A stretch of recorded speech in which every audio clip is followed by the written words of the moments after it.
কাউকে বিনা কারণে অন্যায়ভাবে আঘাত করলে, কারোর সাথে বেইমানি কিংবা প্রতারণা করলে সাময়িকভাবে আপনি নিঃসন্দেহে ভালো থাকবেন, তবে বেশি দিন ভালো থাকবেন না।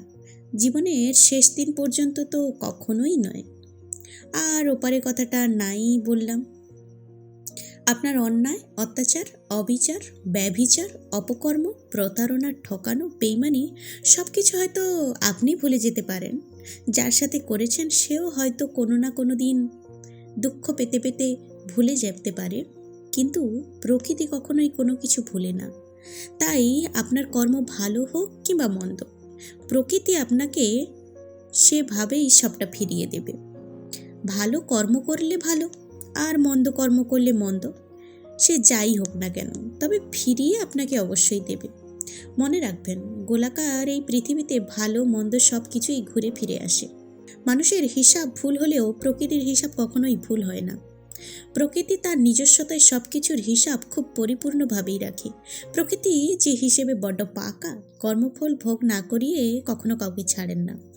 জানেন তো, ইংরেজিতে রিভেঞ্জ অফ নেচার বলে কথাটা আছে, বাংলায় যাকে প্রকৃতির প্রতিশোধ বলে। কিন্তু আমরা যখন ঠকে গিয়ে ঠকবাজ, প্রতারক, বেইমান, বিশ্বাসঘাতক ও চরিত্রহীন মানুষগুলোকে ভালো থাকতে দেখি, তাও আবার দিনের পর দিন, বছরের পর বছর কিংবা যুগের পর যুগ ধরে, তখন আমরা বলি রিভেঞ্জ অফ নেচার বলে কিছুই হয় না, ওটা শুধুমাত্র সান্ত্বনার বাণী। কিন্তু না, মোটেও তা নয়, একদমই ঠিক নয়। এগুলো আসলে আমাদের আঘাতে আঘাতে ক্ষত বিক্ষত হয়ে যাওয়া অশান্ত মনের শুধু যে অশ্রুকণা। মোট কথা হচ্ছে, আপনি সবাইকে ফাঁকি দিতে পারলেও প্রকৃতিকে কখনোই ফাঁকি দিতে পারবেন না। সবাই আপনাকে ছেড়ে দিলেও প্রকৃতি কখনোই আপনাকে ছেড়ে দিবে না। মনে রাখবেন, মানুষ যা পারে না, প্রকৃতি তা খুব ভালোভাবেই পারে। মানুষ যে হিসাব মিলাতে পারে না বলে হিসাবখানি অপূর্ণ রয়ে যায়, প্রকৃতি সে হিসাব সময় মতো কড়ায় গণ্ডায় মিলিয়ে দিতে পারে।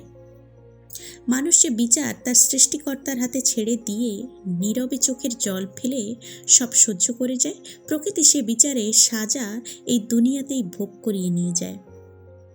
কাউকে অন্যায়ভাবে আঘাত করা ছাড়ুন, ঠকিয়ে লাভবান হওয়ার চিন্তা বাদ দিন, প্রতারণা করার মানসিকতার জলাঞ্জলি দিন। জীবনে এমনভাবে বাঁচুন যেন আপনার দ্বারা কখনোই কারো কোনো ক্ষতি না হয়। আপনি যেন কখনো কারো দীর্ঘশ্বাসের কারণ না হন। জানেন তো, মানুষের দীর্ঘশ্বাস ভীষণ ভয়ঙ্কর। কারো দীর্ঘশ্বাসের কারণ হয়েছেন তো আপনার শান্তি থাকবেই না, শাস্তি তো অনিবার্য। তাই জীবনে আর কাউকে পরোয়া করুন আর নাই করুন, কিন্তু সৃষ্টিকর্তাকে একবার পরোয়া করুন। মনে রাখবেন, তিনি ছাড় দিলেও কখনো ছেড়ে দেন না।